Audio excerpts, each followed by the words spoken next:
power is rarely where we are told it is. The world of One Piece presents a stage filled with kings and queens and countries with political powers, right? Yet none of them really hold real authority. The crowns are ornaments. The positions just mere titles.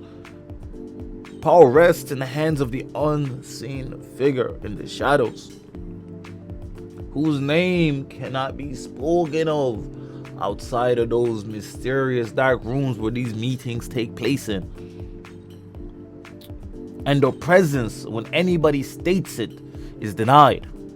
The illusion of shared governance hides a singular, absolute ruler whose decisions reshape nations without consultation or consent. It is Mu's world.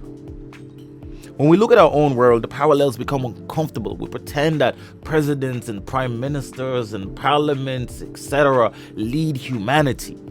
Yet the movements are tightly controlled by possibly forces that operate above and around them. Political parties cannot survive without what?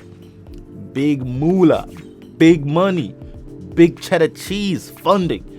And where does that money come from? It comes from wealthy benefactors, corporations, and financial groups whose interests must be protected at all costs. They're doing some building work, so sorry that there's some noise.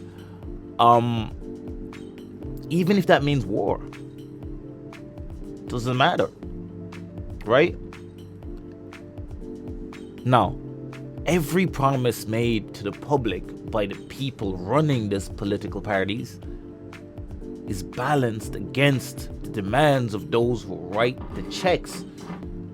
It's very expensive to get into politics. You know that, right? They need a lot of backers. Public welfare is often a performance. Private interests are the real script and goal. People speak of shadow families and global, leaders in the shadows as conspiracy theories. Yet history teaches that the secrecy and influence of always directed the world. Think about it. The belief that the powerful act with moral clarity is a comforting lie. Because think about it. If you powerful, would you really act morally? We struggle to act morally every day in general. With no real power, with no real authority. We struggle, right? You honk at the guy that's taking too long to cross the road when you're driving, you're screaming. You do all sorts. Everybody does these little ancillary, quote unquote, not very morally sound decisions or choices every single day. Now imagine you amplify that by 100, by 1,000, by 1,000,000. You might just be sending people off to war because gotta make this. So sorry about the noise. This cheddar cheese. You know what I'm saying? That's what we gotta think about. That's what we gotta consider. It is easier to imagine cartoonish villains in fiction than to acknowledge the ordinary cruelty of real power, right? The truth is that our world is shaped by individuals who hold wealth, in inhumane amount of wealth. Wealth that they could never need or use. But why do they hold it? Because of power, so vast that they operate beyond public scrutiny. They need no throne, they don't need no title. Their influence occurs in closed meetings, private exchanges, and quiet agreements that never really reach the news. Think about it, right? We hear about Musks and Bill Gates and all these guys, bro. Those people are richer than them that we never hear of. Who's the CEO of the company that owns the company that owns the company that owns the company that owns Coca-Cola? You know what I'm saying? If the CEO of Coca-Cola is making X amount, what is the CEO of the guy that owns the company that owns the company that owns the company that owns the company that owns Coca-Cola making? Just think about that. That's the maths. You know what I'm saying? Listen, this is going to be kind of a conspiracy theory video only because Emu is basically a conspiracy theory in One Piece. So we're going to parallel it with conspiracy theories in real life, right? Even the idea of a global savior force is an illusion, right? what's it, the UN. Come on now. Come on now. Think about it. Nations do not fight to protect humanity. They fight to protect their interests and their borders. They intervene only when failure to act threatens their own position. Atrocities can range for decades without interruption, as long as the victims live in regions deemed expendable. Right? We see proof of that every day. Palestine has been riddled with bombs for 20 years, 30 years, whatever many years, 40 years. Nobody gives a damn. Oh, we care, but we don't have power. The people in power don't care, so nothing has changed in 20, 30 years. You know what I'm saying? A ceasefire that is upheld for a few weeks and then boom, back at it again. And even the fact that it took 20, 30 years for us to get to that point, right? Now, the thing is, every nation fights only to protect their borders and interests. The world didn't even unite to stop fascism because innocent people were dying. That's not why they did it. It united when expansion threatened powerful nations directly. Even the horrors unleashed in Africa were ignored because the victims were considered distant, unimportant, and outside the political value system of the era. They said, no, don't use poison gas, but did nothing. Hitler, Mussolini, they pulled up Africa and said, pow! You know what I'm saying? The West was like, ooh, damn, these guys are going crazy, man. Hey, yo, guys, chill out with that poison gas, man. They sat back down. Nothing. Inaction. But then, to the public, it's posturing. No, we told them not to use the poison gas. We told them stop doing this. We told them. We said, you hear us? You hear this speech I'm giving? That's what we did. We gave him a speech, man. Come on.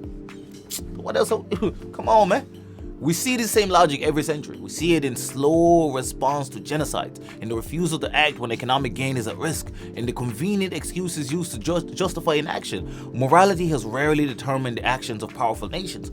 Profit, fear, and strategic advantage have shaped far more decisions than compassion. Compassion is always last. It's what we use, it's what the powerful use, right, to rally the public. Right? In public opinion, because if you use compassion, people are like, ooh, emotional. Yes, let's go to war. Let's do this.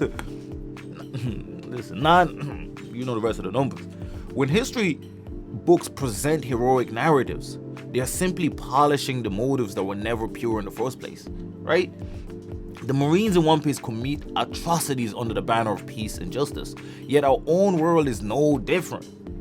When modern nations claim to intervene to prevent suffering, we got a question. Who are they really attempting to save? History makes this painfully clear as well. Even the most celebrated war in modern memory, the Second World War, did not begin with a global defense of human rights. The major powers watched as atrocities spread across continents, across nations, continents, right? When they intervene, why did they intervene? Right? Hey, like I said, African nations got chemical weapons that were banned internationally, right? That were banned internationally by the UN. These dudes used it. The UN did nothing. No heroic rescue appeared. There was silence until danger reached the borders that mattered to them. They acted to protect themselves, not humanity. This has always been the case. You protect your home. You don't give a damn about your neighbor. Unless your neighbor is too close to your home. And if they get your neighbor, then they're closer to getting you.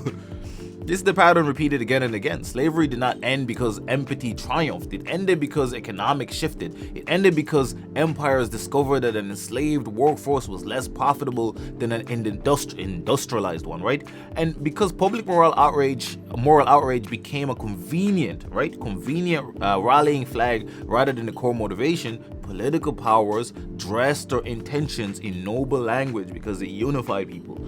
Because that's what we are. We are puppets, easily fooled and maneuvered and manipulated. Throughout history, it's been proven. But the decisions were made in rooms where human suffering held little weight unless it threatened the interests of those in power. They didn't say, oh man, we really want to help these people. That's never really been the case.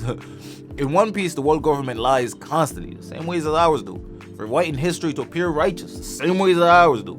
Our governments do this very same thing. They rewrite their own motives until even the participants begin to believe the revised version of the story. Great battles become moral victories rather than strategic ones, right? Listen, Vietnam, great battles become like great battles become strategic ones, and interventions become rescues rather than resource grabs. Even though they were resource grabs, conquests become peacekeeping missions. Every action is repainted in bright colors once the truth becomes too uncomfortable. Our world mirrors One Piece in a much darker way than people actually give it credit for or even imagine. The Marines' propaganda that portrays their actions as heroic is no different from the narrative spun by powerful nations to justify invasions, coups, and destabilization. Countries claim to defend freedom while toppling elected governments. They claim to protect civilians while funding the very militant groups that terrorizes those civilians. They sell weapons to both sides of a conflict while insisting that they stand for justice. It is not justice, it is profit and influence wrapped in comforting language. This makes the parallel to Emu even stronger. In One Piece, Emu decides which nations survive, which ones burn, and which ones are quietly erased. In our world, entire regions are reshaped by decisions made in private meetings among people we never heard of. You know what I'm saying? And they never step foot on the soil they destabilize. And sometimes the people we hear of are there too saying, yes, blow that place apart, man. A country can be condemned to decades of suffering because its resources are valuable, or because its government refuses to serve foreign interests. And now that government becomes a dictatorship and no longer a government, even though they got voted in. These decisions do not require public debate. They happen silently, just as Emu operates silently. Gaddafi, man. When we strip away the heroic myths, we see the same structure in both worlds. Power acts for itself, not for humanity. History is rewritten to justify the consequences. Leaders lie to their people. We know this. People believe them because the truth is far more disturbing than the fiction. So we just say, no, they did it because of this, because it's easier for us to digest. In One Piece, nations submit to the world government because they believe there is no other choice. In our world, leaders submit to wealthy donors, trade partners, and geopolitical giants for the very same reason. They make deals that bind them and then pretend they act with complete independence. Like, we are against the power. How can you be against the power when you needed the power to get in power? Think about it. Think about it, man. We like to imagine that our leaders are guided by moral values, but the truth is that many rise to power only after surrendering those very same values. They must align themselves with corporations, financiers, and lobbyists who expect very specific returns on their investment. By the time they reach the top, they no longer represent the people. So our system is broken because of that. They represent the unseen interests that carry them upward. This is the same dynamic we see with kings and rulers in One Piece who bow before Mu without even understanding who or what Mu truly is. They all just get the tattoo and they moved up. The shadows that govern our world are not mystical, they are economic. Now I know that kings don't, but the holy knights and get the tattoo. They are political. They are historical. They are deeply entrenched networks of families, corporations, intelligence agencies, arms dealers, and resource cartels who have shaped the world for generations. This is our very own world. They don't need a throne. They don't need a divine status, though power lies in the fact that we are encouraged never to look at them. This is why One Piece feels less like fantasy and more like an allegory. The celestial dragons live in luxury, while they own slaves, slave in different ways, right? While the rest of the world suffers, our elite live with the same detachment. Emu rules from an unseen chamber. Our true decision makers rule from boardrooms, conferences, and private estates. The world government maintains power by controlling information and rewriting the past and the present. Our world does the very same thing, shaping narratives to reassure us that the system is fair while ensuring that it never really changes. And think about it, the greatest similarity is this. In both worlds, the people below believe they are free because the truth is too overwhelming to confront. And the ones who see the truth are often silenced, ridiculed, or erased. This is why Luffy is fighting for freedom. He wants freedom. He wants freedom. Well, if he wants freedom, what do you want? You know what I'm saying? What do our leaders show us that they want? Because we know what Luffy wants, man. I want you guys to just inhale that information for a second.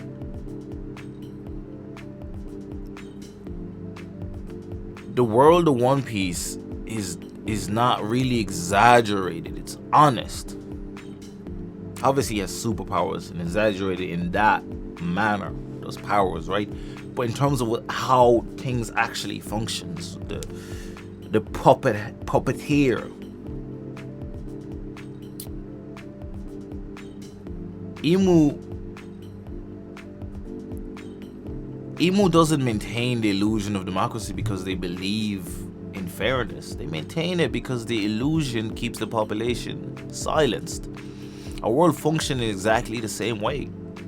And the democracy that Emu deludes them is that these kings are a democracy together, making decisions for the world, right? And then the monarchy to their own individual nations. So the decision making is like all the kings sit down and say, we will attack this nation, we will defend this nation, and send the Marines out. That's not the case. It's a dictatorship. Mu says, we're gonna do this. You know what I'm saying? And if the kings meet and say we want to do this and Mu doesn't mind, he lets them do that too. So we gotta understand that this is actually how it works. So it's very hard to decipher sometimes if you're from the bottom to decipher what's happening at the top.